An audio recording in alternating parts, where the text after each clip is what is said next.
ତିତସ ଏକ ପର୍ବ। ପାଉଲ ଈଶ୍ୱରଙ୍କ ଦାସ ଓ ଯୀଶୁଖ୍ରୀଷ୍ଟଙ୍କର ଜଣେ ପ୍ରେରିତ। ବିଶ୍ୱାସର ସହଭାଗିତା ଅନୁସାରେ ଯଥାର୍ଥ ପୁତ୍ର ତିତସଙ୍କ ନିକଟକୁ ପତ୍ର ଲେଖୁଅଛି। ଈଶ୍ୱରଙ୍କ ମନୋନୀତ ଲୋକମାନେ ଅନନ୍ତ ଜୀବନର ଭରସାପ୍ରାପ୍ତ ହୋଇ ଯେପରି ବିଶ୍ୱାସ ଭକ୍ତି ସଙ୍ଗତ ସତ୍ୟ ଜ୍ଞାନରେ ବୃଦ୍ଧି ପାଆନ୍ତି, ଏଥିନିମନ୍ତେ ମୁଁ ପ୍ରେରିତ ହୋଇଅଛି। ସେହି ଅନନ୍ତ ଜୀବନ ସତ୍ୟବାଦୀ ଈଶ୍ୱର ଅନାଦିକାଳ ପୂର୍ବେ ପ୍ରତିଜ୍ଞା କରି ଯଥା ସମୟରେ ଆପଣା ବାକ୍ୟ ପ୍ରଚାର ଦ୍ୱାରା ପ୍ରକାଶ କଲେ। ସେହି ବାକ୍ୟ ପ୍ରଚାର କରିବାର ଭାର ଆମ୍ଭମାନଙ୍କର ତ୍ରାଣକର୍ତ୍ତା ଈଶ୍ୱରଙ୍କ ଆଜ୍ଞାନୁସାରେ ମୋଠାରେ ସମର୍ପିତ ହୋଇଅଛି। ପିତା ଈଶ୍ୱର ଓ ଆମ୍ଭମାନଙ୍କ ତ୍ରାଣକର୍ତ୍ତା ଖ୍ରୀଷ୍ଟ ଯୀଶୁଙ୍କଠାରୁ ଅନୁଗ୍ରହ ଓ ଶାନ୍ତି ତୁମ୍ଭ ପ୍ରତି ହେଉ। ଅସମ୍ପୂର୍ଣ୍ଣ କାର୍ଯ୍ୟ ସବୁ ସମ୍ପୂର୍ଣ୍ଣ କରିବାକୁ ପୁଣି ମୋହର ଆଦେଶ ଅନୁସାରେ ପ୍ରତ୍ୟେକ ନଗରରେ ପ୍ରାଚୀନମାନଙ୍କୁ ନିଯୁକ୍ତ କରିବାକୁ ମୁଁ କ୍ରୀତିରେ ତୁମ୍ଭମାନଙ୍କୁ ଛାଡ଼ି ଆସିଲି। ଯେଉଁ ବ୍ୟକ୍ତି ନିର୍ଦ୍ଦୋଷ ଓ ଏକ ସ୍ତ୍ରୀ ସ୍ୱାମୀ ଯାହାଙ୍କ ସନ୍ତାନମାନେ ବିଶ୍ୱାସୀ ଅଟନ୍ତି ଓ କଦାଚରଣ ବିଶ୍ୱାସରେ ଅପବାଦିତ କିମ୍ବା ଅବାଧ୍ୟ ନୁହନ୍ତି, ତାଙ୍କୁ ନିଯୁକ୍ତ କର। କାରଣ ଅଧ୍ୟକ୍ଷଙ୍କ ଈଶ୍ୱରଙ୍କର ବ୍ୟବର୍ତ୍ତା ସ୍ୱରୂପେ ନିର୍ଦ୍ଦୋଷ ହେବା ଆବଶ୍ୟକ।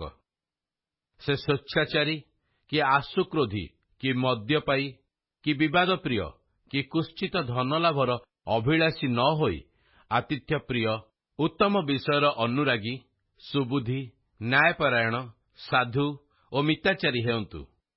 ପୁଣି ଯେପରି ସେ ହିତଜନକ ଶିକ୍ଷା ଦେଇ ଉତ୍ସାହ ଦେବାକୁ ବିପକ୍ଷବାଦୀମାନଙ୍କୁ ଅନୁଯୋଗ କରିବାକୁ ସକ୍ଷମ ହୁଅନ୍ତି।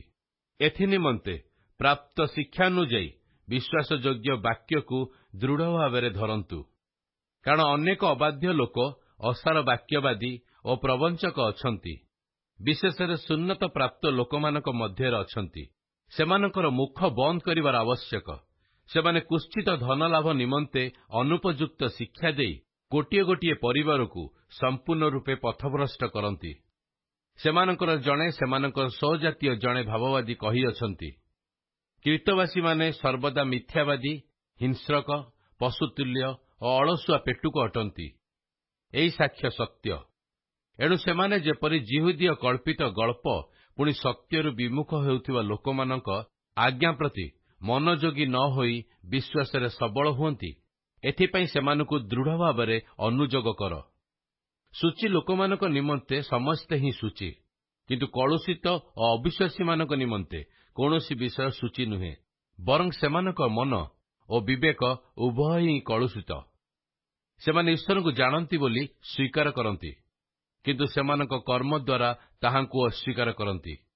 ସେମାନେ ଘୃଣ୍ୟ ଓ ଅବାଧ୍ୟ, ପୁଣି ସମସ୍ତ ସତ୍କର୍ମର ଅଯୋଗ୍ୟ। ତିତସ 2 ପର୍ବ। କିନ୍ତୁ ତୁମ୍ଭେ ହିତଜନକ ଶିକ୍ଷାର ଉପଯୁକ୍ତ କଥା କୁହ। ବୟୋଧିକ ପୁରୁଷମାନଙ୍କୁ ମିତଭୋଗୀ, ଗମ୍ଭୀର, ସୁବୁଦ୍ଧି ପୁଣି ବିଶ୍ୱାସ, ପ୍ରେମ ଓ ଧୈର୍ଯ୍ୟରେ ସବଳ ହେବାକୁ, ପୁଣି ବୟୋଜ୍ୟେଷ୍ଠିକା ସ୍ତ୍ରୀମାନଙ୍କୁ ସେହିପରି ପରନିନ୍ଦୁକା ଓ ମଦ୍ୟପାନରେ ଆସକ୍ତା ନ ହୋଇ ସୁଧାଚାରିଣୀ ହେବାକୁ ଓ ସୁଶିକ୍ଷା ଦେବାକୁ ଅନୁରୋଧ କର। ଈଶ୍ୱରଙ୍କ ବାକ୍ୟ ଯେପରି ନିନ୍ଦିତ ନ ହୁଏ, ଏଥିନିମନ୍ତେ ସେମାନେ ଯୁବତୀମାନଙ୍କୁ ପତିବ୍ରତା, ସନ୍ତାନବତ୍ସଳା, ସୁବୁଦ୍ଧି, ସତୀ, ସୁଗୃହିଣୀ, ସୁଶୀଳା ଓ ଆପଣା ଆପଣା ସ୍ୱାମୀର ବଶୀଭୂତା ହେବାକୁ ଶିକ୍ଷା ଦିଅନ୍ତୁ। ସେହିପରି ଯୁବକମାନଙ୍କୁ ସର୍ବ ବିଷୟରେ ସୁବୁଦ୍ଧି ହେବା ପାଇଁ ଉତ୍ସାହ ଦିଅ।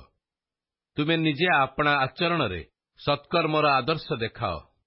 ଶିକ୍ଷାରେ ଅକୃତ୍ରିମ ଓ ଗଭୀର ଭାବ ଓ ହିତଜନକ ଅଖଣ୍ଡନୀୟ ବାକ୍ୟ ପ୍ରକାଶ କର, ଯେପରି ବିପକ୍ଷ ଲୋକ ଆମ୍ଭମାନଙ୍କ ବିଷୟରେ କୌଣସି ମନ୍ଦ କଥା କହି ନ ପାରି ଲଜ୍ଜିତ ହେବ। ଦାସମାନଙ୍କୁ ଶିକ୍ଷା ଦିଅ ଯେ ସେମାନେ ଆପଣା ଆପଣା କର୍ତ୍ତାମାନଙ୍କର ବଶୀଭୂତ ହୋଇ ରୁହନ୍ତୁ। ସମସ୍ତ ବିଷୟରେ ସେମାନଙ୍କର ସନ୍ତୋଷଭାଜନ ହୁଅନ୍ତୁ। ପ୍ରତିବାଦ ନ କରନ୍ତୁ, କିଛି ହିଁ ଚୋରି ନ କରି ବରଂ ସମ୍ପୂର୍ଣ୍ଣ ବିଶ୍ୱସ୍ତତା ପ୍ରକାଶ କରନ୍ତୁ, ଯେପରି ସେମାନେ ସବୁ ବିଷୟରେ ଆମ୍ଭମାନଙ୍କ ତ୍ରାଣକର୍ତ୍ତା ଈଶ୍ୱରଙ୍କ ଶିକ୍ଷାର ଅଳଙ୍କାର ସ୍ୱରୂପ ଅଟନ୍ତି। କାରଣ ସମସ୍ତ ମାନବର ପରିତ୍ରାଣ ନିମନ୍ତେ ଈଶ୍ୱରଙ୍କର ଅନୁଗ୍ରହ ପ୍ରକାଶିତ ହୋଇଅଛି।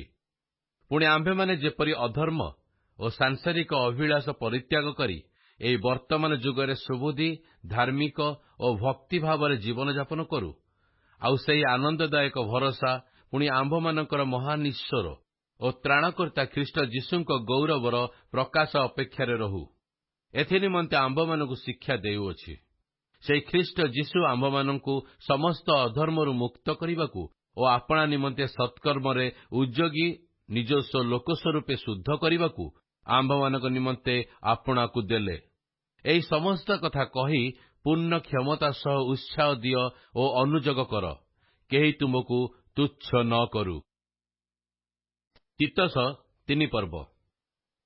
କର୍ତ୍ତୃପକ୍ଷ ଓ କ୍ଷମତାପ୍ରାପ୍ତ ବ୍ୟକ୍ତିମାନଙ୍କର ବଶୀଭୂତ ଓ ବାଧ୍ୟ ହେବାକୁ, ପୁଣି ସମସ୍ତ ପ୍ରକାର ସତ୍କର୍ମ କରିବା ନିମନ୍ତେ ପ୍ରସ୍ତୁତ ହେବାକୁ, କାହାରି ନିନ୍ଦା ନ କରିବାକୁ, କାହାରି ବିରୋଧୀ ନ ହେବାକୁ, ମୃଦୁଶୀଳ ହେବାକୁ, ପୁଣି ସମସ୍ତ ଲୋକଙ୍କ ପ୍ରତି ସର୍ବପ୍ରକାରେ କୋମଳ ଭାବ ଦେଖାଇବାକୁ ସେମାନଙ୍କୁ ସ୍ମରଣ କରାଅ। କାରଣ ପୂର୍ବେ ଆମ୍ଭେମାନେ ମଧ୍ୟ ନିର୍ବୋଧ, ଅବାଧ୍ୟ, ଭ୍ରାନ୍ତ, ପୁଣି ନାନା ପ୍ରକାର କୁଅଭିଳାଷ ଓ ସୁଖଭୋଗର ଦାସ ଥିଲୁ। ହିଂସା ଓ ଈର୍ଷାରେ କାଳକ୍ଷେପଣ କରୁଥିଲୁ, ଆଉ ଘୃଣାର ପାତ୍ର ହୋଇ ପରସ୍ପରକୁ ଘୃଣା କରୁଥିଲୁ। କିନ୍ତୁ ଯେତେବେଳେ ଆମ୍ଭମାନଙ୍କର ତ୍ରାଣକର୍ତ୍ତା ଈଶ୍ୱରଙ୍କର ଦୟା ଓ ମାନବ ଜାତି ପ୍ରତି ତାହାଙ୍କର ପ୍ରେମ ପ୍ରକାଶିତ ହେଲା, ସେତେବେଳେ ସେ ଆମ୍ଭମାନଙ୍କର କୃତ ଧର୍ମକର୍ମ ସକାଶେ ନୁହେଁ, ମାତ୍ର ଆପଣାର ଦୟାନୁସାରେ ପୁନର୍ଜନ୍ମର ପ୍ରକ୍ଷାଳନ ଓ ପବିତ୍ରାତ୍ମାଙ୍କର ନୂତନୀକରଣ ଦ୍ୱାରା ଆମ୍ଭମାନଙ୍କୁ ପରିତ୍ରାଣ କରିଅଛନ୍ତି।